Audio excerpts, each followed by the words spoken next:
Deməli, fonetika ilə bağlı bizim bilməli olduğumuz əsas məqamlar hansılardır? Birinci qayda, deməli, kəmiyyət və keyfiyyət dəyişiklikləri nədir?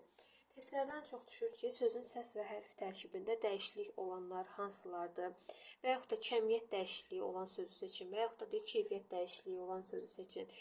Deməli, birinci baxaq, kəmiyyət dəyişikliyi nədir? Deməli, kəmiyyət dəyişikliyi, məsələn, mən burada söz yazmışam, ailə sözü. Tələffüzdə mən bunu ailə şəklində tələffüz eləyirəm. Bu hərfləri yazırıq və görürük.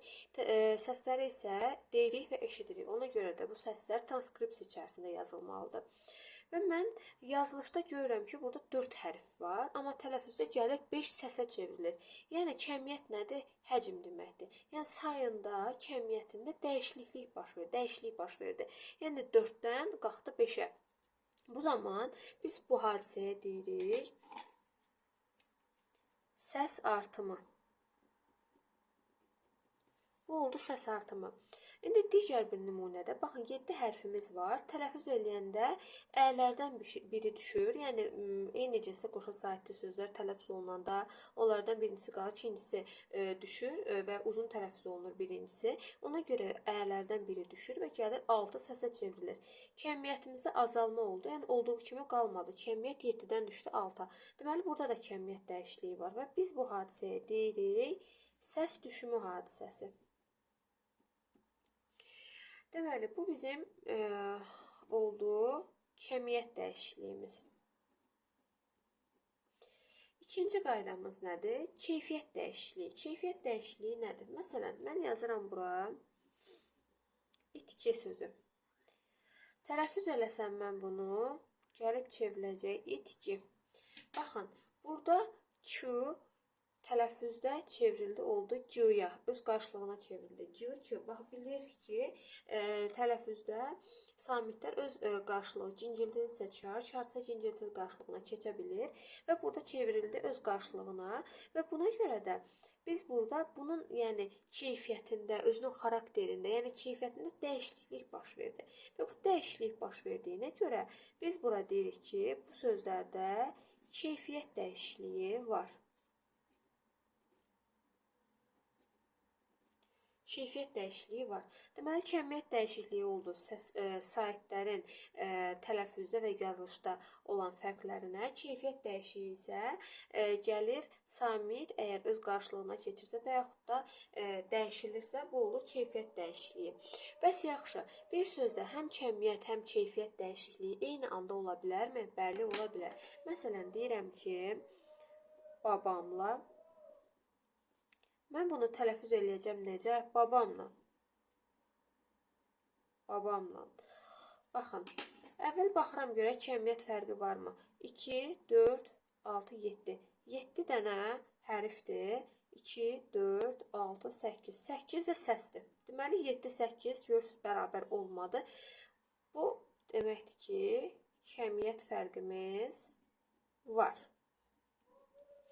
İndi baxıram keyfiyyət fərqinə. Baxın, burada lalə olduğu kimi burada qalmadı ki, dəyişildi, nan nənə çevrildi, keyfiyyəti dəyişildi. Bu da olur keyfiyyət dəyişikliyi.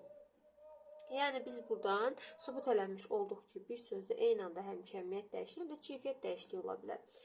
Və yaxud da mən deyirəm ki, bir sözdə eyni anda həm kəmiyyət, həm də keyfiyyət dəyişikliyi olmaya da bilər. Bəli, olmaya bilər. Məsələn, yazıram mineral.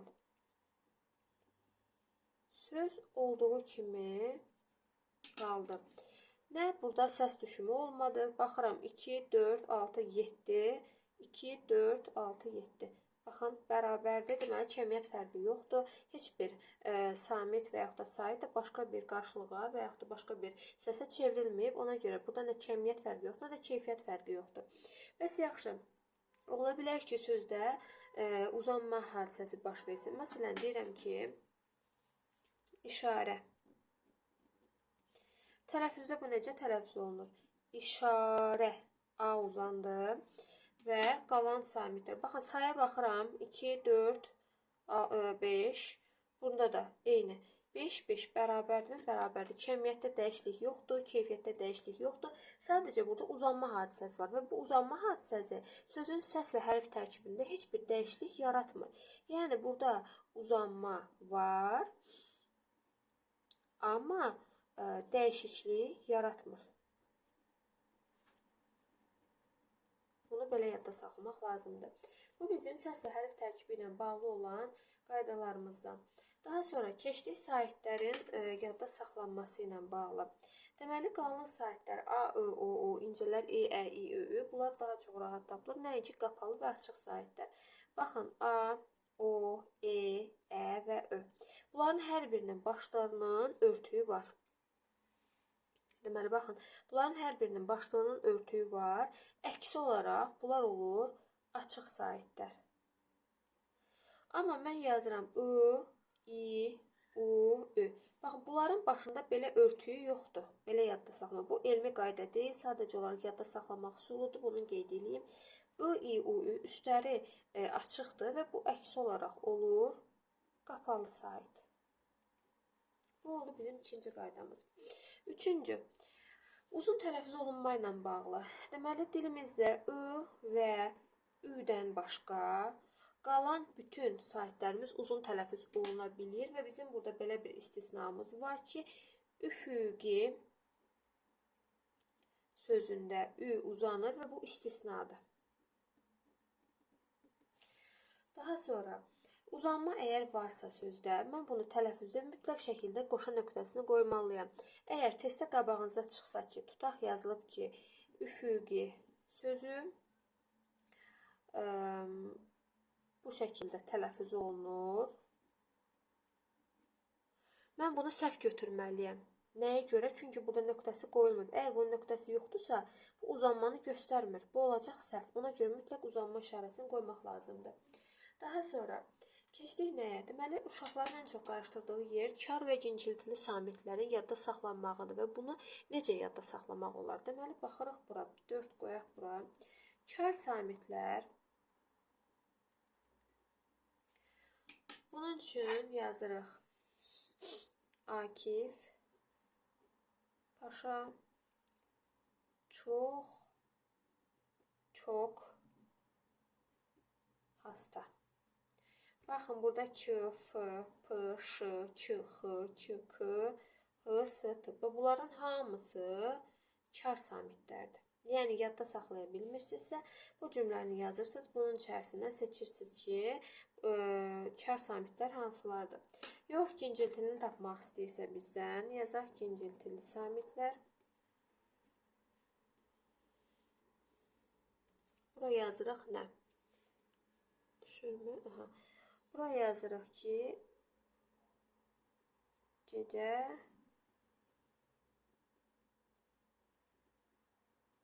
mağazadan Raləyə qab ver. Baxın, burada olan C, C, M, G, Z, D, N bunlar hamısı cinciltili samitlərdir. Cinciltili samitlərdir və cinciltili samitləri yadda saxlaya bilmirsənsə, bu cümləni yaz, içərisindən hərfləri seç. Bu qədər rahat. Daha sonra keçdik nələrə? Deməli, əlifbada ümumilikdə 32 hərf var. Bunlardan 9-u saitdir. Sait hərf eyni zamanda 9 sait səsdir. Yəni, bərabərdir bir-birinə. Ancaq 23 samit hərfimiz var. 25 samit səsimiz var. Bu nə deməkdir? Yəni, bu 32-dən 9-u saitdir, 23 samit hərfdir. Amma bizim 2 dənə səsimiz var ki, K səsi və İx səsi. Bu səslərin yazıda işarəsi yoxdur. Yazıda hərfi işarə, yazıda yoxdur. Bu sadəcə olaraq səslərdir və bu yazıda işarəsi olmadığına görə əlifbada 32 hərfimiz var. Yəni, bu ikisini hərfdən saymırıq, səsdən sayırıq. Daha sonra, deməli, baxırıq nəyə? Qoşa saitli sözlərdə tələffüz formalarına. Qoşa saitli əgər 2 qrupa bölünür. Bir, eyni cinsli. Bir də var müxtəlif cinsli. Deməli, eyni cinsli qoşa saitli sözlər, məsələn, deyək, saat. Tələffüzdə nə olacaq?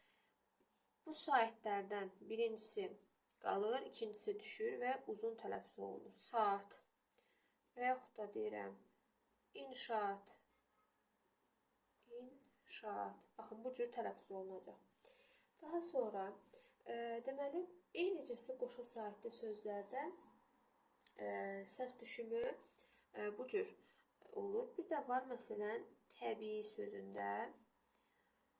Baxın, burada da qoşa saitlərdən biri düşür və bura bəzən tələffüzdə deyirlər ki, təbii. Müəllim, belədir, təbiidir. Yox, bu səhvdir. Y əlavə eləmək olmaz. Təbii olduğu kimi qalacaq. Bir də var ki, müxtəlif cinsli qoşa saitli sözlərimiz. Müxtəlif cinsli qoşa saitli sözlərimizdə fərqlər var. Belə ki, birinci qaydamız nədir? Birinci qaydamız odur ki, əgər sözün tərkibində A, I və əksi I-A, Ə-I və əksi I-Ə, I-O, I-U və yaxud da deyək, bunun əksi U-I və A-Ü. Bu tip deməli, birləşmələr gəlirsə, bunların arasına Y artırılır. Məsələn, deyirəm, faciə yazılır. Tələffüzdə bu olacaq, faciə. Və yaxud da, tutaq deyirəm, dialoq. Bu olur tələffüzdə, dialoq. Baxın, Y əlavə olundu. Bu birinci qayda. İkincisi, deməli, tərkibində əgər A, E, əksi E, A, Ə, A, E, O, daha sonra Ü, A, Ü, Ə və s. Bu tipli sözlərdə heç bir əlavə Y artıra bilmirəm. Olduğu kimi qalır bunlarda. Məsələn, deyirəm ki, müalicə. Müalicə bu olacaq, olduğu kimi qalacaq tələffüzdə. Və yaxud da müəllim tələffüzdə olduğu kimi qalır. Heç bir dəyişiklik olmadı. Bu bizim ikinci qaydamız. Müxtəlif cinsli sait qoşalığı ilə bağlı üçüncü qaydamız nədir? Deməli, bu elə sözlərimiz var ki, bunlarda iki qoşa saitlərdən biri düşür, amma digəri uzun tələffüz olunmur. Məsələn, bura aiddir xala oğlu, dayı oğlu, əmi oğlu və s. bu tipli sözlər. Bura aiddir bacı oğlu, əl açıq, dayı oğlu, əl ağa kimi sözlər. Baxın, bu sözlərdə saitlərdən biri düşür, amma ikincisi uzun tələffüz olunmur. Belə olacaq. Xala oğlu, dayı oğlu, əmi oğlu. Belə. Qayda budur. Bu cür tələffüz olunacaq. Bu bizim üçüncü qaydamız. Ən son dördüncü qaydamız da budur ki, deməli elə sözlərimiz var ki, bunları əzbər yadda saxlamaq lazımdır. Bunların yazılışı ilə dil işarəsində heç bir fərqi olmur. Bura aiddir bəraət, şücaət,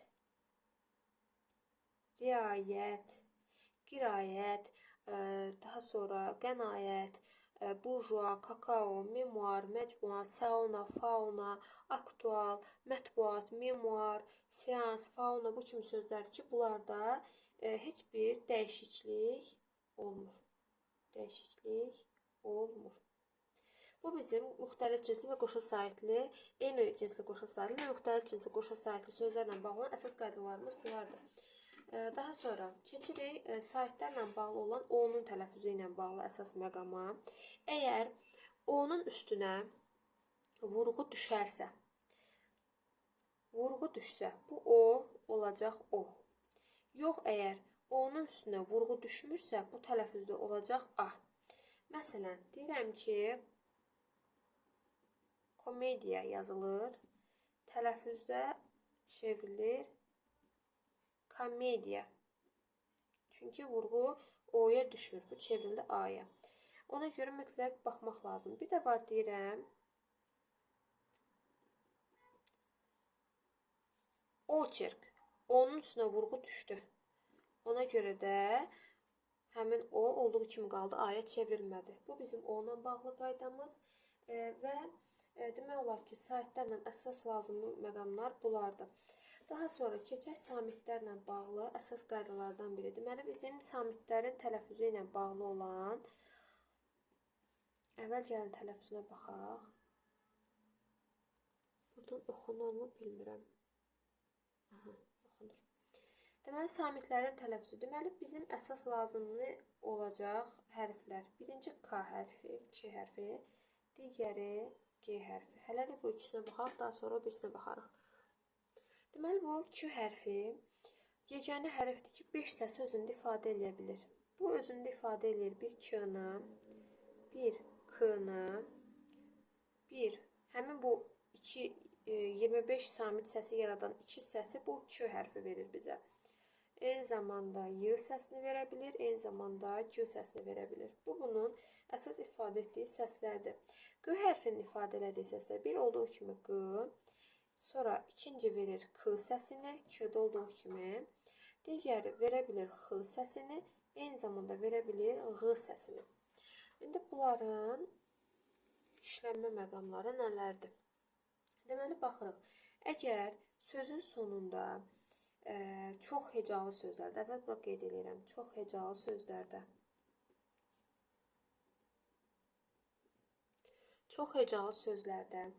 əgər sözün sonunda